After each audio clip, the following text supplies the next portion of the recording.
विशेष बनाते हैं। अच्छे नाम देने के पीछे कुछ विशेषता तो होगी, तो चलिए जानते हैं इसकी क्या वो विशेषताएं हैं। इसके अंदर कुछ गुण हैं जो कि इसे वात और कफ के 100 से ज्यादा रोगों में अति विशेष बनाते हैं। वो गुण क्या है? तो गुणों में ये रुक्ष, रूखा और हल्का है। इसका जो रस होता है वो कसैला और तिक्त अर्थात हल्का सा कड़वा रस होता है, और यह उष्णवीर्य अर्थात गर्म होता है नेचर में। तो बेल का जो फल का नेचर है वो गर्म है, इसलिए वात और कफ के जो 100 रोग होते हैं उनमें ये विशेष रूप से उपयोगी है। इसका जो रुक्ष, लघु, कषाय और तिक्त रस है उससे ये कफ का शमन करता है, अर्थात रूखा और हल्का होने के कारण ये कफ के जो रोग है, कफ से जुड़ी हुई जो भी समस्याएं हैं, चाहे वो मोटापा हो, डायबिटीज हो, कोलेस्ट्रॉल हो, फैटी लीवर हो, हाइपोथायराइडिज्म हो, या फिर आपको बहुत ज्यादा कफ बनने की समस्या हो, ऐसे रोगों में और उष्ण होने के कारण ये वात का शमन करने में विशेष रूप से उपयोगी है। अगर आप इसके फल को खाते हैं तो शरीर में आपको क्या क्या लाभ देखने मिलेंगे वो जान लेते हैं। आयुर्वेद की संहिताओं के अनुसार वात का जितना भी सिस्टम है उन सारे के सारे सिस्टम को बेल ताकत देने का काम करता है, अर्थात जो आपका नर्वस सिस्टम है वो पूरे के पूरे नर्वस सिस्टम को अगर आपको एक टॉनिक देना हो, एक विशेष आप टॉनिक ढूंढ रहे हो, तो उसके लिए बेल फल एक परफेक्ट टॉनिक है। और नर्वस सिस्टम या वात को पावर देने के कारण ही ये वात व्याधियां, खास करके ऐसे लोग जिनको नसों का दर्द बहुत होता है, ऐसे कई पेशेंट आते हैं जो कहते हैं कि हमारी कमर की नस दुख रही है या गर्दन में कहीं दर्द है, तो जिनको नसों का दर्द है, ऐसे लोगों को जिन्हें नींद नहीं आती या बहुत कम नींद आती है या जिनका दिमाग हाइपर एक्टिव रहता है उसके कारण वो ठीक से नहीं सो पाते, ऐसे लोगों के लिए, जिनको दिमाग की कोई ना कोई समस्या होती है, जैसे कि झटके आते हैं, अटैक आते हैं, हिस्टीरिया की तकलीफ है, या फिर ऐसे लोग जो बहुत बड़बड़ करते हैं, बहुत बोलते हैं, हमेशा जल्दबाजी में रहते हैं, कोई भी चीज कहीं रख के भूल जाते हैं, इस तरह की समस्याओं में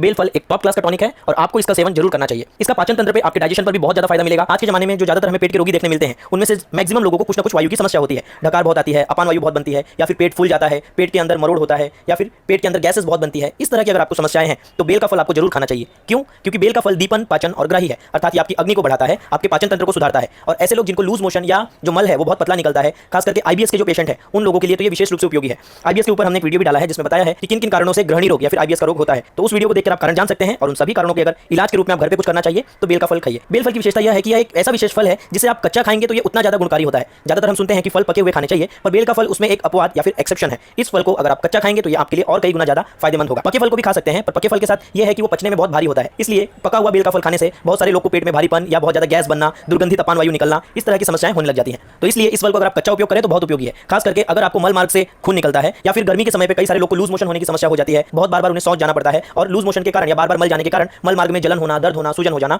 वहां से खून निकलने लग जाना। कुछ लोगों को आंव की समस्या होती है जिसमें आंव के कारण उनको मल मार्ग से थोड़ा थोड़ा मल निकलता है और उसमें खून भी निकलता है। ऐसे लोग जिन्हें ब्लीडिंग पाइल्स जैसी समस्या है उन सभी लोगों के लिए बेल का कच्चा फल बहुत विशेष रूप से उपयोगी है। आप पक्के फल का भी प्रयोग कर सकते हैं, लेकिन कम मात्रा में, वो भी शरबत या अन्य कोई चीजों में बनाकर। छोटे बच्चे जिनकी आंख बहुत कमजोर होती है या कई बार बच्चों को पेट की समस्याएं बार बार होती रहती है और मां बाप परेशान रहते हैं कि इस बच्चे को क्या खिलाएं, कई बार दवा खिलाना भी